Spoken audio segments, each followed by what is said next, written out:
You're listening to Environmentally Speaking, a weekly podcast diving into legal matters surrounding the environment, public utilities, energy, zoning, and permitting laws in Rhode Island and the surrounding areas, with your host, Marisa Desitel.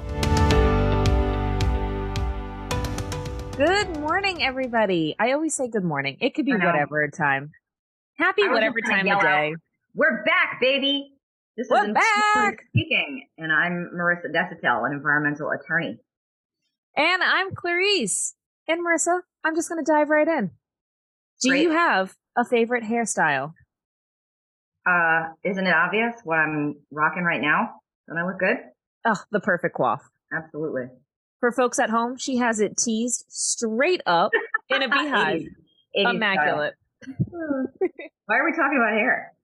Because, per usual, what do I bring to the table? The weirdest topics we can find. True.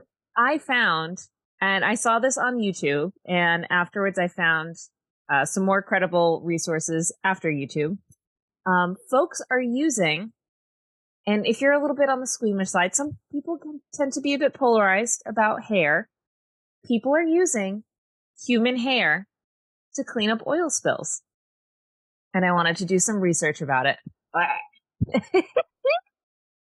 It's a little weird. Ugh. It's very weird. All right, I'm going to say it. It's just weird. when you're washing the dishes in the sink and you get like a piece of your own hair, yes. It ends up in there, and then it's wet and it's clingy to your hand. It's the spidey feeling. That's what it is. That's gross. So imagine an ocean full of it. You're welcome, folks. Well, now that we've lost all 5 listeners. Disgusting. Why are people using human hair? Surprisingly, there's a ton of benefits to this. First off, we're going to start with some of the benefits that you might not have thought of. Did you know all of them. Did you know that human hair can absorb 5 times its weight in oil? No. Neither did I. It's super easy to put into mats. It's really easy to acquire. It's free. Yep, it's free. So essentially, let me back up a little bit. The process of using hair to soak up oil spills, tons of organizations have been collecting hair donations from salons. And the thing that disturbed me the most was individuals. Individuals have been just mailing in their hair.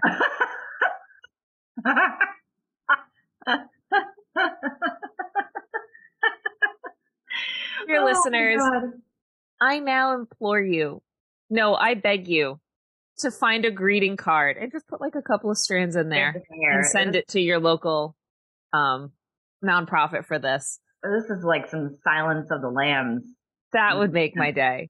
But yeah, individuals and hair salons. Hair salons makes the most sense to me, obviously. Yeah, because it keeps hair out of the landfills. Out of the landfill. Like trying not to gag again. So it keeps hair out of the landfill, which is good. Yeah. And what these organizations are doing is collecting this product. I'm going to call it a product now. And forming mats out of it. And this also extends to fur. So they've been reaching out to groomers as well. And these mats are naturally buoyant, and you can just have them in the ocean absorbing oil, and you don't need the plastic buoys.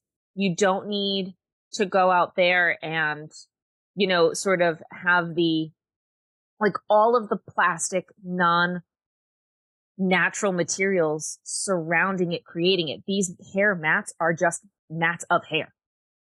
It is its own sponge. So there's no other chemicals. There's no other processes. It's basically just a human hair sponge out there doing a way better job than the plastic, non-natural materials that we have now. And it's apparently really effective. Does it matter what color the hair is? From my understanding, no. But what I thought was interesting is in all of the articles I've read, they only reference brunettes and blondes. Okay. So if you're redhead, you're out. Or people with black hair. Or is black hair just... Or gray. Or white. Ooh. So gray and white is... Everybody is technically gray and white because that's just the pigment leaving your hair. All right. Let's not get fancy, okay?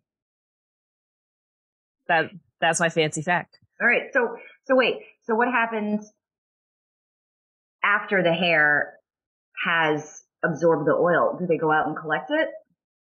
From what I see, they go out and collect it, but they're not discussing what happens to that product after. Yeah, I would think. I don't know where this. I don't know where it goes. Sorry to cut you off, but it would have to go, I think, to a landfill that can handle hazardous waste. I think so. I think one of the big things that they keep saying over and over again is whatever material is being used up is now less than this. And now, Marisa, you're going to correct me on this. Polypropylene? No, that's right.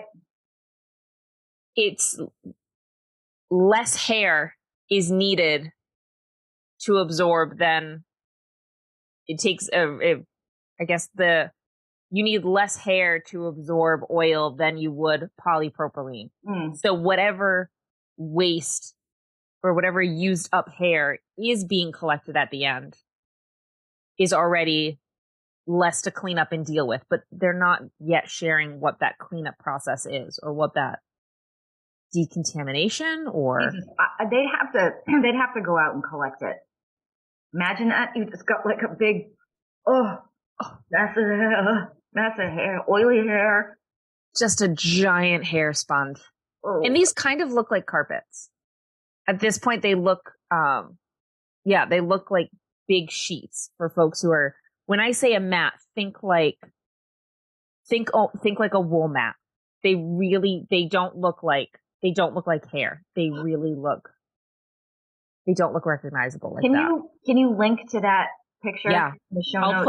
I'll put all the articles I reference in the show notes. Okay. Another thing that I thought was an interesting use that we don't see the polypropylene being used for is I'm seeing them starting to be used in some areas to encircle storm drains as a preventative for contaminated runoff. So I think I've seen those already in use. I don't think it's human hair, but it's a product that looks like, those doormats you can buy that are made of, I'm not going to say right, coir? No, COIR. I don't know how to say that word. Whatever. Yeah, COIR. That material. I've seen that kind of tannish, brownish. Mm-hmm. It looks like a mat used around storm drains. Mm-hmm. Drains. Messed myself all up not being able to pronounce that word. So, the traditional way of dealing with oil spills at sea oil spills are upsetting. And I will try not to go down the path of talking about all the issues I have with human behavior and instead focus on just what the response actions are. Would you like to? I have some horrifying numbers right on hand. Well, we'll get to that, but let me talk about the traditional oil spill response is generally run by the federal government. And it's unclear whether the federal government really requires the party that caused the spill to participate in the cleanup. But if you go to NOAA's website, NOAA is the federal agency that regulates oceanic and fisheries in the country. The acronym stands for the National Oceanic and Atmospheric Administration, which is a little misleading. But anyway, they've got a pretty comprehensive website about how they assist with cleanup of oil and chemical spills. And like I said, the traditional method used to respond to an oil spill at sea is, number one, chemical dispersion, where NOAA applies some chemicals to the water where the oil spill occurred, and it breaks the oil down into smaller droplets. They also will sometimes burn an oil spill on site, light a match, throw it in, watch everything go boom and poof. What did I say several weeks ago? Sometimes controlled detonation can be the answer. And I just want to be at the table for that discussion. Noah agrees. Thirdly, booms. This is probably the category where hair comes into place, where normally you've got these long floating barriers that they put around the oil spill so that it doesn't spread. When you're using a boom, you're not collecting oil, you're just preventing it from moving around. So I wonder if the hair mats would be used in conjunction with the booms. Or from my understanding, on top of the oil spill. It's both. From my understanding, the hair absorbs and contains. Wow. I watched the video I watched was really cool. They had a sample, they had like a little demonstration container and they had oil across the top of it. And they just dropped one of the mats in, and the water went from sort of that brown black to clear. And it was just somebody had put the mat in and picked the mat up. Wow. So it doesn't stay there for any length of time either. It's automatic.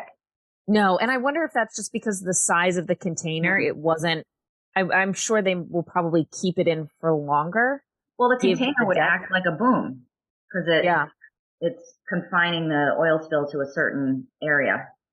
But just, I mean, as quick as I said it, it was like in, soaked, out. Very cool to watch. Oh, okay. And the last category is skimming, where you use boats that move along and skim the top layers of the oil spill. There's no depth considered when you're skimming. So those are the four main categories. And I'm a bit underwhelmed.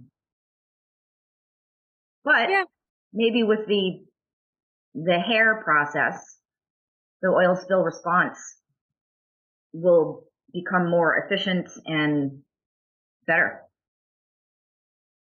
I don't think there's going to be an answer or a process that will whelm us. I am whelmed. There's nothing that's going to make us feel whelmed. Oil has been dumped into a giant body of water. There's nothing that's going to be instant, effective, or exciting to us in the face of a catastrophe. I like the fact that they're looking at something that's hopefully going to be a little bit more sustainable. Hopefully I'm kind of looking at it as a possibility of two birds, one stone. We're diverting a landfill product in one space that has absorbent potential in another space and is avoiding creation of more plastic. Do I think it's going to fix problems? No. Is it chipping away at something? It could. If more people use it and it's widely accepted and a lot of folks get on board. But in the end, it's a massive problem. And this is just kind of like one tiny peck at the problem. Agreed. Final thought from me on this. You just used the word catastrophe, which is appropriate. An oil spill in the ocean is a friggin' catastrophe. Nope. In my research for today's episode and looking at some of the different techniques and response pages from the federal government, I noticed that whoever put this website together, I have many opinions on it, but the one that popped out to me was a reference to